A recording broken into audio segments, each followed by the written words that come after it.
Bienvenidos a otra edición de Open File, el ciclo donde los fotógrafos abren sus archivos y comparten con nosotros una historia. Hoy voy a entrevistar a Andrea Juan. Comenzó a trabajar en escenarios naturales de Inglaterra, Alemania y Austria. Después viajó durante una década a la Antártida para hacer fotoperformance y videoinstalaciones a partir de investigaciones científicas sobre el cambio climático. Quiso compartir esta experiencia única en el fin del mundo y creó una residencia para artistas de Argentina y del exterior. Participó en las bienales de Corea, Pekín y Rotterdam, y hay obras suyas en el Museo del Barrio de Nueva York y en la Fundación Guggenheim, entre muchas otras colecciones. Bueno, Andrea, contanos qué serie elegiste para esta edición de Open File. Bueno, la que elegí fue Getting Over, que en verdad es digamos, es un traspaso, es la última en realidad experiencia que hice en la Fundación Telefónica, que fue una gran videoinstalación con unas fotografías impresas sobre acrílico, que eran objetos, y el espectador recorría la instalación de fotografías y luego entraba a la sala donde había 4 proyecciones simultáneas con un software que habíamos desarrollado para esa exhibición, que filmaba al espectador un minuto antes en la sala anterior y lo proyectaba con los glaciares destruyéndose y recortado en un croma, ¿no? Entonces se encontraba uno mismo un minuto después en el medio de esa catástrofe. Y fue una instalación muy bonita y fue el paso para continuar luego con el proyecto de Antártida. Y cuando volví a Buenos Aires, el proyecto que continuó luego fue con los glaciares de Patagonia. Y bueno, ya me mantuve desde ese entonces, desde el año 2000 te diría, mi estudio se trasladó al exterior y feliz. Entonces, bueno, Getting Over tiene que ver con esa transición del estudio fuera y del trabajo en la naturaleza. Y después vino tu gran odisea en la Antártida. Sí, sí, sí. Lo de Antártida fue una experiencia sumamente enriquecedora. Desde el primer viaje a Antártida, ¿no? Yo siempre recuerdo la primera vez que puse un pie, parece como una cosa así, ¿no? Pero la primera vez que bajé del avión y puse un pie en suelo antártico, fue una emoción tan grande, de estar en un lugar tan distinto, tan extraño con todo, tan de ensueño. Y bueno, y verdaderamente así fue. Tanto que, bueno, desde la primera vez que viajé en el 2005, que hice una serie de proyectos, digamos, relacionados con el cambio climático, y proyecté videos bueno, hice performance en la naturaleza. Bueno, después siguieron 10 años más de viajar todos los años a Antártida, así que fue una experiencia que, bueno, cada año sumó nuevas aventuras, ¿no? ¿Y cuál fue la fotoperformance más compleja, el mayor desafío que encaraste en la Antártida? Uf, varios, pero por ejemplo, uno que siempre recuerdo con cariño es, yo había trabajado los 2 primeros años y siempre, digamos, se trabaja en condiciones que pueda salir fuera de la base y que pueda no ser peligroso. Entonces, cuando hay tormentas, de hecho en Antártida hay tormentas muy fuertes, con fuertes vientos, la salida estaba prohibida, te diría, o vetada, salvo para cosas excepcionales. Y claro, yo volvía a mi estudio y veía que todas las fotos eran sol, luz, pero no había esa cosa de viento, de crudeza, y yo dije, no, acá hace falta filmar una tormenta, porque, ¿no? Y entonces al año siguiente pedí autorización y bueno, y salí a hacer una performance en la tormenta, que de hecho está en fotografía y en vídeo, y que formó parte de Metano. Y claro, es trabajar en la tormenta, donde la tormenta me termina tirando a mí, a la cámara, todo, porque bueno, fue como un increyendo maravilloso, que empieza con un viento suave, suave, suave, cada vez más fuerte, más fuerte, más fuerte, hasta que me levanta, ¿no? Me levanta y me tira, y me tira. Pero también hay otros momentos que de repente, qué sé yo, por ejemplo, desde el helicóptero, ¿no? Yo quería filmar, también justamente para Metano, había llevado varios tules que juntos daban distintas tonalidades de colores y me gustaba eso de que el viento les daba como si pintara el viento, ¿no? Sobre los tules porque iban cambiando de color. Entonces decía, bueno, vamos a llevarlos con el helicóptero, ponemos, claro, los mido bien para que el rotor no se enganchen los tules en el rotor, pero la idea era que fuera con la puerta abierta y yo filmando y tomando las fotografías con la cámara y los tules en mi mano, pero filmando desde el helicóptero con la puerta abierta. Bueno, así lo hicimos. Y nada, salieron unas tomas alucinantes, que son tan alucinantes que parecen de mentira, en realidad, porque parecen superpuestas de ordenador, porque es como que no puede ser que estuvieras volando los tules ahí y, bueno, y los hielos debajo, ¿no? Pero bueno, pero sí, fue así, hacía un poco de fresco también.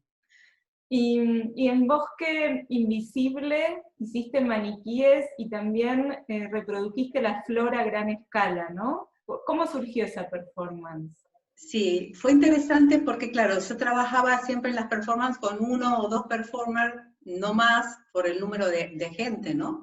Y para viajar con el equipo era bastante dificultoso llevar gran cantidad de gente, porque, claro, es todo muy difícil, ¿no? Ya el hecho de llegar a Antártida es problemático.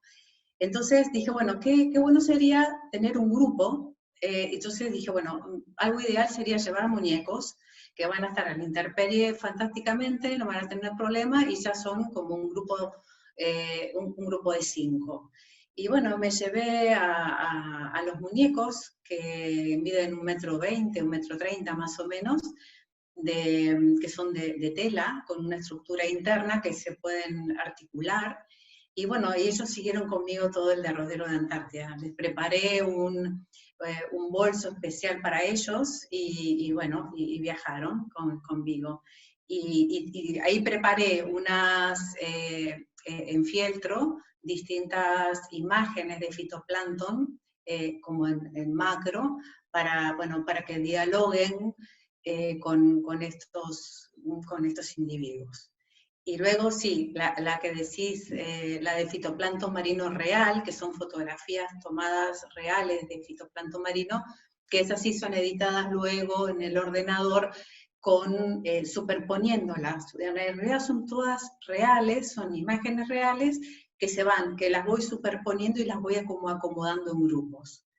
Y es una serie que tiene un azul profundo de fondo con imágenes de fitoplancton marino. ¿Y en alguna oportunidad te tuviste que quedar más tiempo en la Antártida por cuestiones climáticas? Sí. Sí. De hecho, más de una.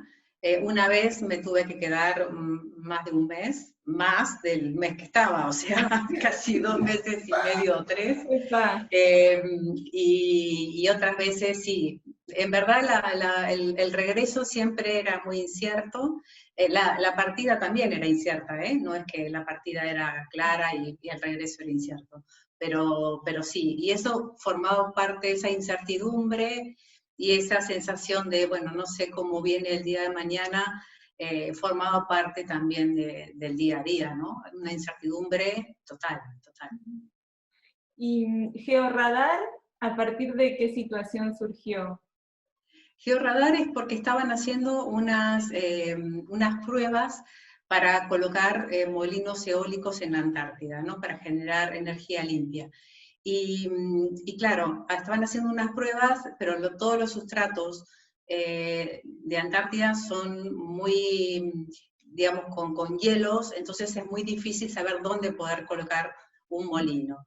Y bueno, y el georradar estudia un poco los interiores de los suelos para poder generarlos. Y me pareció maravillosa la idea de los radares entrando en el interior de la Tierra. Entonces, mi idea era hacerlo al revés, que esos como líneas de luz de radar salgan al exterior. Entonces, bueno, ahí generé con unos cilindros de acrílico de colores que había llevado especialmente para eso, para hacer la instalación de georradar que la hice en Marambio. Me fascina una de tus fotoperformances en las que hay estalactitas. ¿Dónde lograste verlas? Y esas las logré ver bueno, también es cerca de Marambio, caminando, te diría, 2 horas, casi 3. Es una base de un glaciar y que se está derritiendo, y ahí hice unas tomas de vídeo y de fotografía.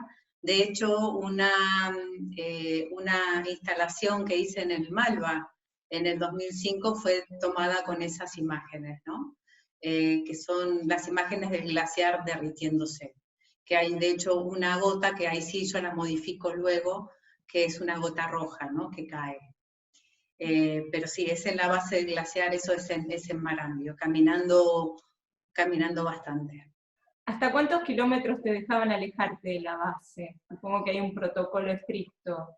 Sí, muy estricto, y depende también de la experiencia que tenga cada uno. Yo las veces que me iba, como digamos, yo era mi propia jefa, eso es algo muy bueno, porque todos los grupos tienen su jefe, y yo era mi propia jefa, así que era jefa de mi propio grupo, y estaba a cargo de todo mi grupo, de la gente que viajaba conmigo.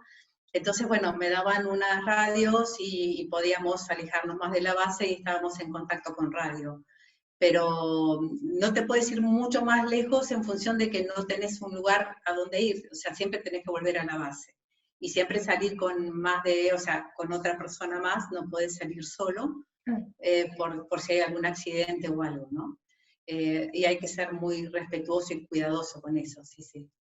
¿Y con los científicos cómo fue la relación? ¿Cómo fue ese vínculo? Bueno, fue muy interesante porque, bueno, al principio estaban los científicos que les gustaba mucho el arte y aquellos que no tanto, ¿no? A los que les gustaba mucho el arte y que les parecía fantástico la idea de sumar arte y ciencia, que era un poco la idea que yo tenía en mi trabajo. Me acuerdo, por ejemplo, del geólogo del Valle, que me ayudó muchísimo con sus proyectos y con sus investigaciones. Y, por ejemplo, yo me acuerdo cuando hice la muestra en el Malva, él entra, era la videoinstalación, esta que te mencionaba recién, era un video de 8 minutos. Y él entra a la videoinstalación y pasa más de media hora y no sale. Yo digo, uy, le habrá pasado algo. Y entro a ver cómo estaba y él estaba feliz. Dice, ay, de todas las veces que viajé a Antártida, que eran más de 30, nunca vi a la Antártida de esta manera. Me dice, y estoy acá feliz y reencontrando algo de Antártida que yo no conocía, ¿no? Mirándolo con otros ojos. Y es eso, es que veían su trabajo a través de otros ojos, de otra mirada, con otra poética. Es encontrar su trabajo revisitado desde otro lugar, ¿no? Qué hermoso proyecto. ¿Y ahora de algún modo lo estás continuando en Cantabria? Sí, sí, sí. De hecho, en Cantabria, bueno, cuando me mudé aquí, que fue ya para finales del 2014, que me reencontré con el amor de mi vida, Gabriel, y me vine para acá, para España. Empezamos a trabajar juntos en los proyectos y, bueno, la primera parte fue acomodar un poco incluso toda la postproducción de Solar Storm, que fue el último proyecto de Antártida en el 2014. Pero luego empezar a trabajar aquí, ¿no? Uno de los primeros proyectos que hicimos fue una videoinstalación para la Bienal de Casablanca, que trabajaba con imágenes de acá de la naturaleza y del mar, que se llama Forgotten Words, que son las palabras olvidadas en la Constitución de los Estados Unidos sobre los derechos medioambientales.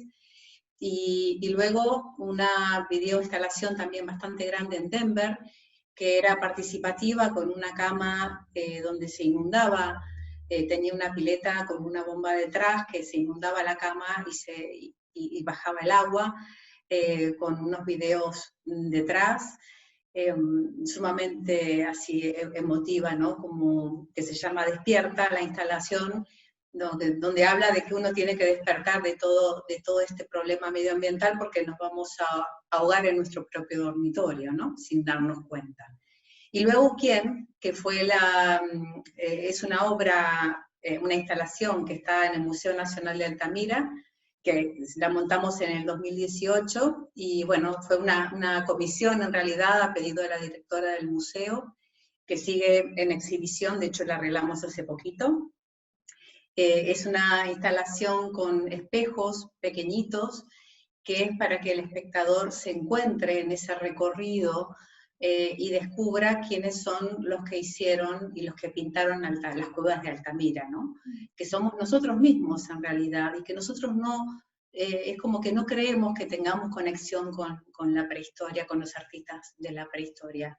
Y en realidad somos nosotros mismos, es nuestra misma especie evolutiva, y es como que nosotros nos olvidamos de nuestro pasado, de lo que éramos, de nuestro contacto con la naturaleza, de cómo vivíamos, de cómo teníamos esa conexión con la naturaleza de una manera mucho más sana, y la hemos perdido. Entonces perdemos nuestra memoria y no nos reconocemos. Entonces tiene un gran espejo, con un texto también que está en inglés y en español, para que uno se centre leyendo el texto y se encuentre el cuerpo entero, y se reconozca, ¿no? Y trata de eso, un poco de reconocerse. Es como un gran llamador de sueño gigante, que bueno, que en el museo están muy contentos con la instalación, y bueno, esperamos que quede mucho tiempo más montada allí. Andrea, muchísimas gracias por esta entrevista, un gran placer conversar con vos. Bueno, muchas gracias a ti, gracias.